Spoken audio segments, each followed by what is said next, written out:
დღეს იქნება არსებითი განხილვა, არ ვიცი ხა. აი სასამართლო კი ქვია ამ მსგავსობას და ამ ადგილს, მაგრამ ვიცით რომ აქ არ არის სამართალი არ არის და არ ვიცი. შეიძლება დღესვე დამაკავონ, შეიძლება არ დამაკავონ, შეიძლება არსებითი განხილვა დაიწყება და შეიძლება მოწმე მოიყვანონ აი ეს დიდი სახელოვანი პოლიტიკური მოღვაწე როა ალი ბაბაევი კაცშვილმა რო არ იცის ოღონდ და არ ვიცი, მოკლედ მოვედი.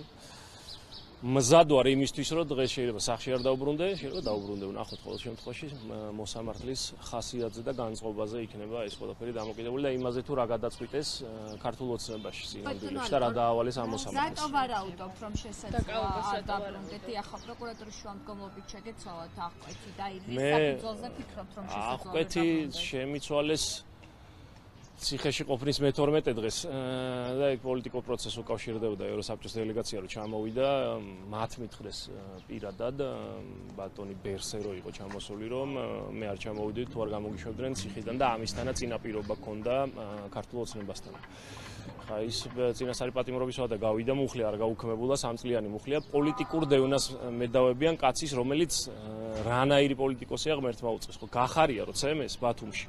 მის წინააღმდეგ საქმე აღიძრა ცემის მუხლით და არა პოლიტიკური დევნის და ჩემ შემთხვევაში ამ ალი ბაბაევზე აღძნეს არა ცემის, არამედ პოლიტიკური დევნის. ანუ გახარია არ არის პოლიტიკოსი და ალი ბაბაევი პოლიტიკოსია თურმე ოღონდ კაჩულმა არის ვინ არის ალი ბაბაევი.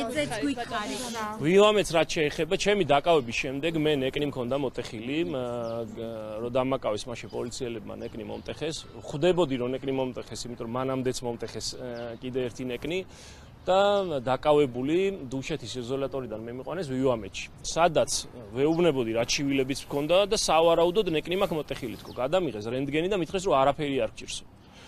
ამის შემდეგ თვენახევრის მერე წავედი ამერიკოს ჰოსპიტალში ძალიან ტკიოდა და ნუ ხვდებოდი რომ რაღაცა არ იყო, არაფერი არ გჭირსო, დაჟეჟილობა გაქვს ცირეოდა.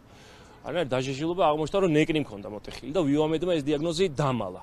და მე რო ეს თქვი და გავახმაურე, გამოხდა იმ ვიوامედის უცნაური ქალი რო არის ერთი დირექტორი და გამოაფრიელა ჩემი რენტგენი გამოდო. ჩემი პერსონალური მონაცემი.